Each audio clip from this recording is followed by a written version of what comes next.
इस वीडियो में हम कर रहे हैं अपना chapter 2 polynomials of class 10 maths. अगर आपने चैप्टर 1 को मिस किया है तो चैप्टर 1 का वीडियो ऑलरेडी अपलोड हो चुका है। मैंने 2 वीडियोस बना रखे हैं उसके, उन दोनों का लिंक आपको वीडियो के डिस्क्रिप्शन में मिल जाएगा, आप वहां से जाके चेकआउट कर सकते हैं। तो इस वीडियो में हम बात करेंगे पॉलिनोमियल्स की। पॉलिनोमियल्स चैप्टर में जितने भी कंसेप्ट आ रहे हैं सारे के सारे इसी वीडियो में कवर हो जाएंगे और इसके जो एक्स्ट्रा क्वेश्चंस रहेंगे, कुछ क्वेश्चंस तो मैं यहाँ पे भी कवर करने की कोशिश करूंगा, लेकिन जो एक्स्ट्रा रह जाएंगे वो हम सेकंड पार्ट में कवर करेंगे। तो चलिए बिना किसी देर के मैं वीडियो को स्टार्ट करता हूँ। सबसे पहला टॉपिक आपको पता होना चाहिए, पॉलिनोमियल्स जो होते हैं उनकी जनरल फॉर्म, जनरल एक्सप्रेशन हमारे पास क्या होती है। जनरल एक्सप्रेशन होती है a n x की power n plus a n minus one x की power n minus one plus a n minus two x की power n minus two plus so on a one x की power one and last one आती है a naught x की power naught. यहाँ पे जो a n दिख रहा है वो कॉफिशिएंट है, किसका कॉफिशिएंट है, x की पावर n को है। अब रिमेंबर हमारे पास जो लेटर्स होते हैं ए बी सी डी वो सिर्फ जेड तक होते हैं, इसलिए हमारे पास पॉलिनोमियल्स तो पावर में कितना भी जा सकता है, वो 1000 जा सकता है, लैक्स जा सकता है, करोड़ जा सकता है, इवन उससे भी ज़्यादा जा सकता है। तो इसलिए हमारे पास जो कॉफिशिएंट्स होते हैं उसको लिखने का तरीका, इसका नोटेशन जस्ट बना रखा है हमने कि जो एक्स एन होगा, एक्स की पावर जो एन होगी उसकी कॉफिशिएंट को हम लोग ए एन से डिनोट करेंगे। अगर किसी का कॉफिशिएंट, किसी की पावर अगर एक्स 100 है तो उसके कॉफिशिएंट को हम लोग किससे डिनोट करेंगे, ए 100 से डिनोट करेंगे। मतलब इस तरह से आपको समझाने की कोशिश की गई है, ठीक है। नेक्स्ट हमारे पास यहाँ पे बात आती है कि हमारे सिलेबस में कौन से पॉलिनोमियल्स है। तो याद रखिए हमारे सिलेबस में सिर्फ एक ही पॉलिनोमियल्स है जिसको बोलते हैं हम लोग क्वाड्रेटिक पॉलिनोमियल्स। और क्वाड्रेटिक पॉलिनोमियल्स की जनरल फॉर्म आपको याद रखनी है। जनरल फॉर्म होती है ax square plus bx plus c where a is not equals to 0, ठीक है। अब क्वाड्रेटिक पॉलिनोमियल को क्वाड्रेटिक क्यों कहते हैं, क्योंकि यहाँ पे हाईएस्ट पावर जो होती है वो 2 होती है, और रिमेंबर जो हाईएस्ट पावर होती है उसको हम डिग्री कहते हैं। तो डिग्री ऑफ पॉलिनोमियल का मतलब क्या होता है, हाईएस्ट पावर। हाईएस्ट पावर को हम लोग क्या बोलते हैं, डिग्री बोलते हैं। नेक्स्ट आती है ग्राफ की बात। तो ग्राफ आपको याद रखना है, क्वाड्रेटिक पॉलिनोमियल का पैराबोलिक होता है। काफी बार बोर्ड पे एग्जाम में क्वेश्चन आ जाता है, एमसीक्यू आ जाता है आपके पास कि graph of quadratic polynomial is, आपको याद रखना है कैसा शेप होता है, पैराबोलिक इन शेप होता है, ठीक है। तो देखिए पैराबोला कुछ इस तरह से दिखता है, जरूरी नहीं है ये ऊपर की तरफ आएगा, ये नीचे भी आ सकता है, ये अपवर्ड है, डाउनवर्ड भी आ सकता है, ये वो डिपेंड करता है ए की वैल्यूज पे। नेक्स्ट आता है हमारे पास सेकंड चीज, जैसे कि मैंने आपको बताया degree. Degree of quadratic polynomial क्या होती है, हमारे पास 2 होती है, ठीक है। तो डिग्री हमारे पास 2 होती है क्वाड्रेटिक की, क्यूबिक की डिग्री 3 हो जाएगी और लीनियर की हमारे पास 1 होती है। नेक्स्ट आता है जीरोस ऑफ पॉलिनोमियल। अब याद रखिए जीरोस ऑफ पॉलिनोमियल क्या होती है, those points on x axis where value of polynomial becomes 0।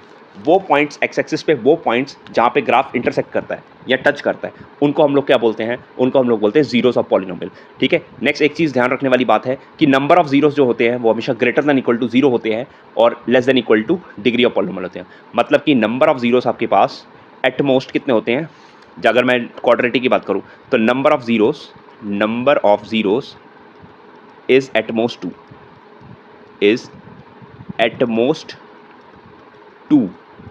लेकिन ये मैं किसकी बात कर रहा हूँ, ये मैं बात कर रहा हूँ किसकी, क्वाड्रेटिक पॉलिनोमियल्स की बात कर रहा हूँ। याद रखिए क्वाड्रेटिक पॉलिनोमियल के लिए मैक्सिमम जीरोस कितने आ सकते हैं, 2 या 2 से कम, ठीक है। अब यहाँ पे हम बात करते हैं इस क्वेश्चन में। इस क्वेश्चन में आप देख लीजिए ये कहाँ कहाँ इंटरसेक्ट कर रहा है। सबसे पहला देखिए यहाँ पे इंटरसेक्ट कर रहा है, तो यहाँ पे एक हमारे पास जो मिल जाएगा वो -2 हो जाएगा। नेक्स्ट 0 पे इंटरसेक्ट कर रहा है तो 0 भी हमारे पास क्या बन जाएगा, 0 ऑफ द पॉलिनोमियल बन जाएगा, और लास्ट आएगा 2।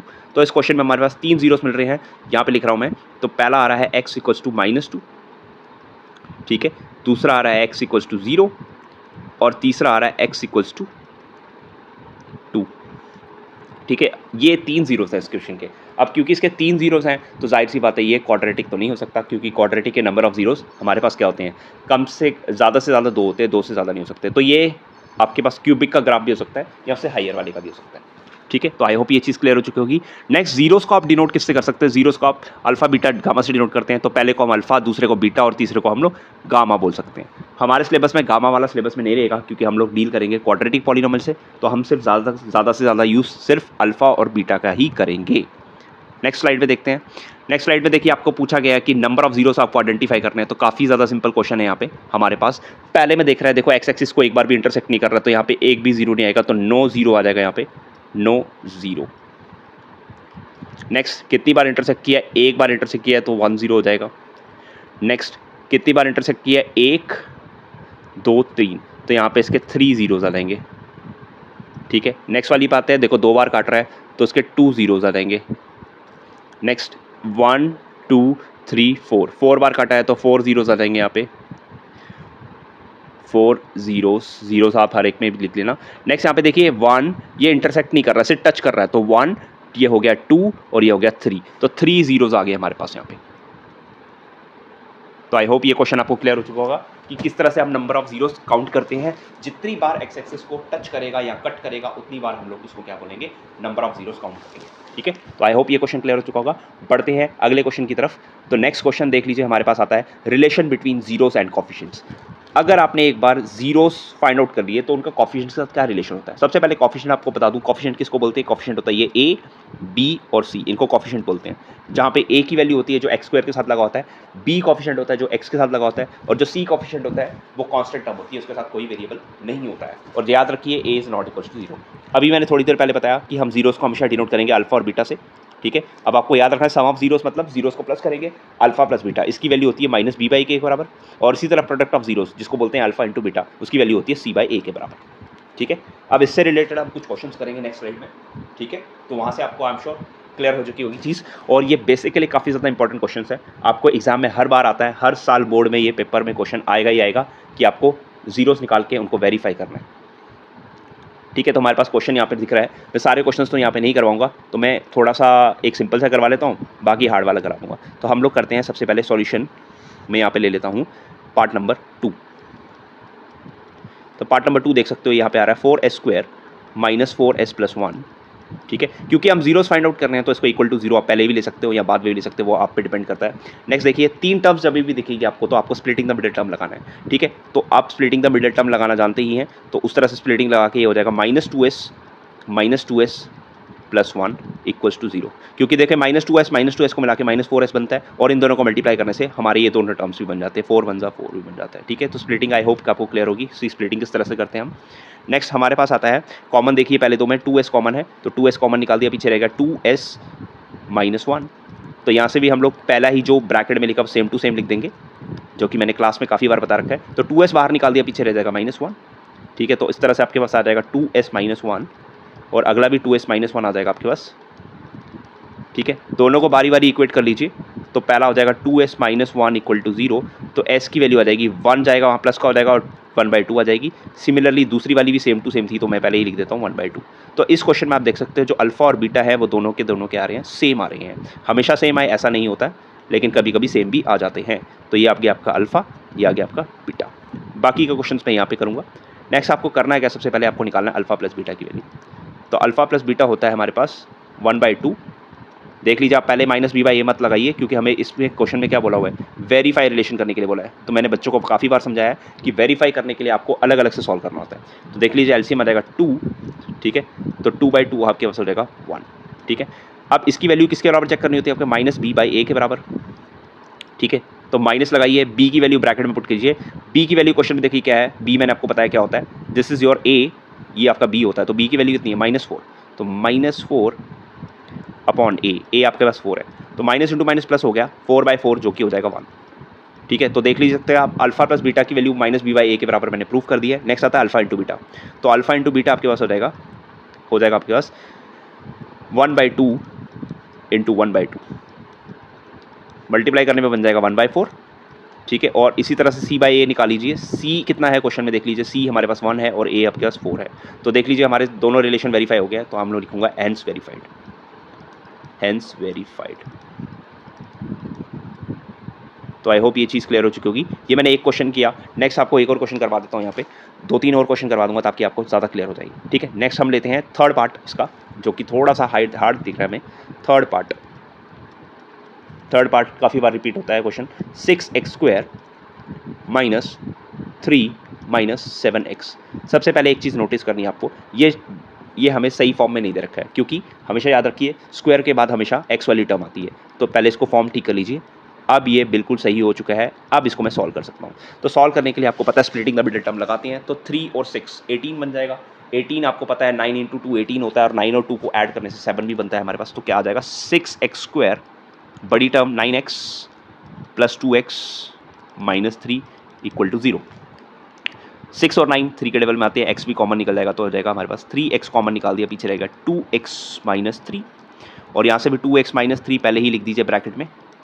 अब इनमें से 2x में से 2x निकल दिया अंदर, तो अंदर बाहर बचेगा +1, तो आपके पास हो जाएगा 3x प्लस 1, और दूसरा हो जाएगा आपके पास 2x minus 3 equal to 0।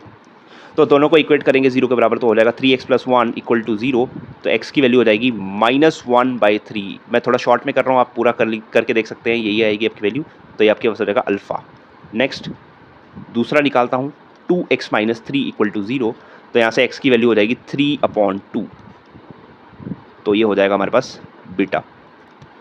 Next हमने ये कर चुका है, अब इसको हम क्या करेंगे, इसके रिलेशंस को वेरीफाई करेंगे। तो सबसे पहले आपको क्या निकालना होता है, सबसे पहले आपको निकालना होता है अल्फ़ा प्लस बीटा।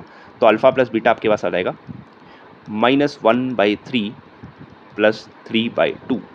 तो देख सकते हो 3 और 2 का एलसीएम लेना पड़ेगा, 2 फ्रैक्शन है तो 2 आ गया। ये 3 को 6 बनाने के लिए 2 से मल्टीप्लाई, तो ऊपर भी 2 से करेंगे, -2 + 2 3 6, 3 3 9 हो जाएगा। तो आ जाएगा आपके पास 7/6। तो अल्फ़ा प्लस बीटा हम निकाल चुके हैं। नेक्स्ट आता है अल्फ़ा इंटू बीटा। सॉरी, पहले अल्फ़ा इंटू बीटा नहीं निकालेंगे, पहले हम निकालेंगे b/a -b/a। तो -b/a, याद रखिए आपकी इक्वेशन ये नहीं सही थी, ये वाली सही है, ये वाली इक्वेशन आपकी सही नहीं है, ठीक है। तो याद रखिए इससे नहीं देखना है, देखना है आपको इससे। तो देखिए b की वैल्यू कितनी है, -7। तो क्या आएगी -7/a 6 था, तो माइनस इंटू माइनस प्लस हो जाता है 7/6। तो पहला रिलेशन तो वेरीफाई हो गया। Next alpha into beta. Alpha into beta क्या हो जाएगा, -1/3 और 3/2। तो क्लियरली देख सकते हैं 3 और 3 कैंसिल हो गया, क्योंकि एक डिवाइड में एक मल्टीप्लाई में, तो आंसर आ जाएगा -1/2। नेक्स्ट c/a निकालते हैं। c/a आपके पास हो जाएगा, c की वैल्यू देखिए कितनी है, c की वैल्यू आपके पास देख लीजिए क्वेश्चन में कितनी है, -3 और ये 6 आ गया। देख लीजिए फिर से कट गया 3 के टेबल से दोनों, तो -1/2 आ गया। तो देखिए रिलेशन वेरीफाई हो गए, तो लिखूंगा मैं हैंस वेरीफाइड, ठीक है। तो इस तरह से आप इस क्वेश्चन को कर सकते हैं। नेक्स्ट एक और क्वेश्चन मैं यहाँ पे लूँगा, जो कि है पार्ट नंबर 4, ठीक है। तो पार्ट नंबर 4 भी ले लेता हूँ मैं यहाँ पे। तो पार्ट नंबर 4 की बात करते हैं हम लोग। कहता है 4u² + 8, ठीक है। अब याद रखिए जब भी आपके पास दो टर्म्स आए तो आपको क्या करना है। देखिए दो टर्म्स आएगी तो स्प्लिटिंग तो कभी लग नहीं सकती, तो इसलिए आपको क्या करना है, इसमें देखना है डायरेक्टली कॉमन कुछ निकलता है कि नहीं निकलता। तो इसमें डायरेक्टली हमारे पास कॉमन निकल रहा है, दोनों 4 के टेबल में आते हैं, u भी कॉमन निकल रहा है, तो वो निकाल लीजिए। पीछे रहेगा u + 2 = 0। तो यहाँ से हो जाएगा 4u = 0 और दूसरा हो जाएगा u + 2 = 0। तो यहाँ से u की वैल्यू आ जाएगी -2, ये आपका बन जाएगा बीटा, और यहाँ से आएगा u = 0/4 जो कि 0 ही हो जाएगा, ठीक है। तो ये हो जाएगा आपका अल्फ़ा। नेक्स्ट हमें रिलेशन निकालना है, तो पहला आएगा अल्फ़ा प्लस बीटा। तो अल्फ़ा प्लस बीटा करते हो तो 0 + -2 हो जाएगा, जो कि हो जाएगा -2, ठीक है।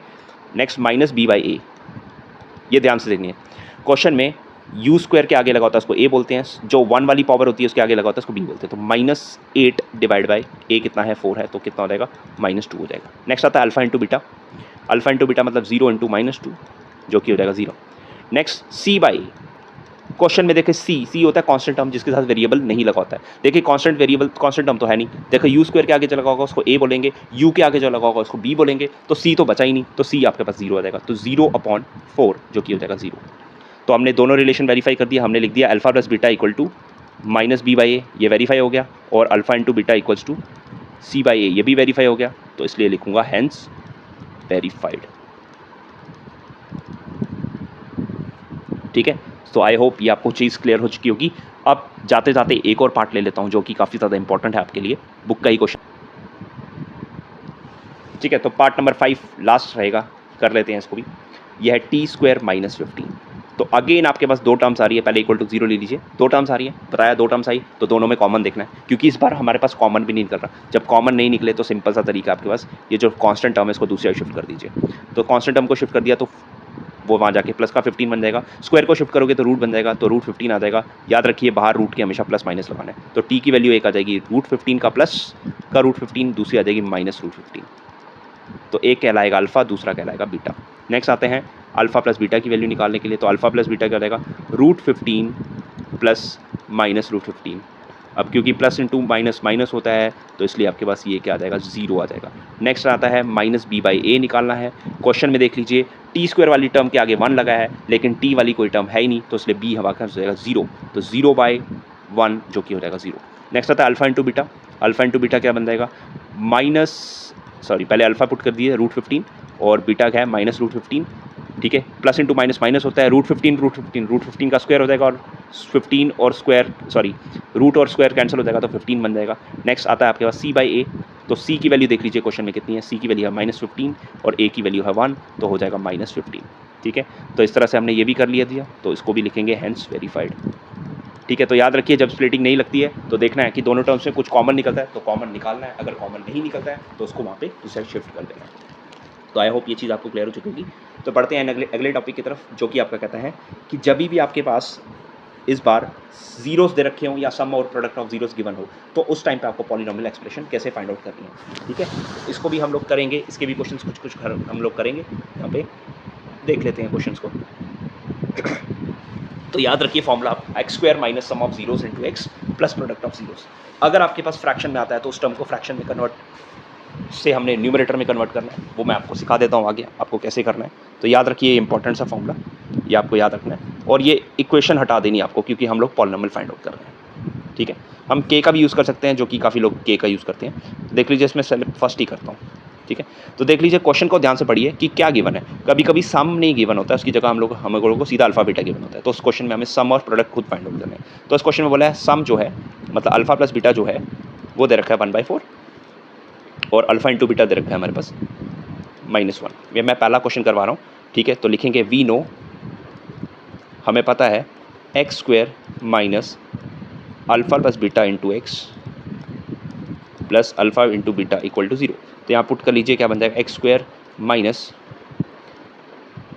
1/4 x प्लस -1 इक्वल टू 0। अब याद रखिए क्योंकि हमारे पास क्या है, दो टर्म्स फ्रैक्शन में नहीं लिखनी है तो इसलिए एलसीएम लेना पड़ेगा। तो एलसीएम आ जाएगा 4, तो जैसे एलसीएम ले लिया 4 तो क्या बचेगा हमारे पास पीछे, ये हो जाएगा 4x² माइनस एक्स या 1x भी लिख सकते हो आप, प्लस इंटू माइनस माइनस होता है तो 4 हो जाएगा इक्वल टू 0 हो जाएगा। तो ये बन जाएगा 4x² minus x minus 4 equal to 0। तो नीचे लिखूँगा therefore required polynomial is required polynomial बन जाएगा 4x² माइनस 1x माइनस 4। अब इक्वल टू नहीं लिखना क्योंकि देख लीजिए इक्वल टू 0 से आपने क्या किया, फ्रैक्शंस को वहाँ शिफ्ट कर दिया और इस तरह से आपने आंसर निकाल दिया। तो आई होप ये चीज़ क्लियर हो चुकी होगी। एक और मैं कुछ और पार्ट्स करवा देता हूँ आपको। तो देख लीजिए सेकंड पार्ट में आपको पास अल्फा प्लस बीटा दे रखा है, क्योंकि हर क्वेश्चन में अल्फा प्लस बीटा बता रखा है √2 और अल्फा इंटू बीटा जो है वो है आपका 1/3।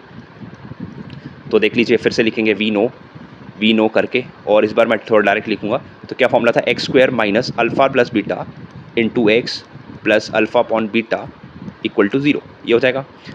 अब फिर से देख लीजिए फ्रैक्शन है तो एलसीएम लेना पड़ेगा, तो हो जाएगा 3x² माइनस √2x प्लस, ये तो ऑलरेडी 3 है तो ये 1 से मल्टीप्लाई करेंगे, ये हो जाएगा। तो हो जाएगा 3x² minus √2x plus 1 equal to 0, क्योंकि 3 वहाँ जाके मल्टीप्लाई हुआ 0 से तो 0 ही बन जाएगा। देयरफॉर रिक्वायर्ड पॉलिनोमियल बन जाएगा 3x² माइनस √2x प्लस 1, ये हमारा आंसर आ जाएगा। ठीक है, इसी तरह से एक और क्वेश्चन करा देता हूँ मैं आपको, पार्ट नंबर 3 भी करवा देता हूँ यहाँ पे। तो देख लीजिए पार्ट नंबर 3 हमारा, तो पार्ट नंबर 3 की बात करूँ तो यहाँ पे अल्फा प्लस बीटा की वैल्यू दे रखी है 0 और अल्फा इंटू बीटा की वैल्यू दे रखी है √5। ठीक है, ये मैं नहीं कह रहा, क्वेश्चन में कह रहा है, तो क्वेश्चन ध्यान से पढ़ लीजिए। ठीक है, तो हमारे पास हो जाएगा वी नो, क्या हो जाएगा x² माइनस अल्फा प्लस, पहले आपको फॉर्मूला लिखना बहुत ज़रूरी है क्योंकि मैं बार बार एक ही क्वेश्चन कर रहा हूँ तो मैं फॉर्मूला नहीं तभी नहीं लिख रहा। तो हो जाएगा x² minus √5 equal to 0। So therefore required polynomial is x² minus √5। यहाँ पे एलसीएम लेने की जरूरत नहीं पड़ी क्योंकि फ्रैक्शन में नहीं आया। ठीक है, इसी तरह से आपको मैं एक और क्वेश्चन करवा देता हूँ, यहाँ पे पार्ट नंबर 5 करवा देता हूँ। ठीक है, तो ये देख लीजिए यहाँ पे पार्ट नंबर 5 में आपको दे रखा है अल्फा प्लस बीटा की वैल्यू दे रखी है -1/4 और अल्फा इंटू बीटा की वैल्यू दे रखी है 1/4। तो फिर से देख सकते हो आप, वी नो करके लिखूंगा, वी नो क्या हो जाएगा x² minus -1/4 x plus 1/4 equal to 0। बाकी का मैं यहाँ कर देता हूँ, तो क्या हो जाएगा हमारे पास, एलसीएम आ जाएगा 4 इक्वल टू 0 लिख दिया। तो हो जाएगा 4x², क्योंकि इसके नीचे क्या था पहले कुछ नहीं था तो 1 आएगा। ठीक है, plus into minus minus minus into minus plus होता है तो 1x आ जाएगा क्योंकि ऑलरेडी 4 है इसके नीचे, प्लस 1 इक्वल टू 0। तो हो जाएगा 4x² plus 1x plus 1 equal to 0। तो इसके वाले का रिक्वायर्ड पॉलिनोमियल इज़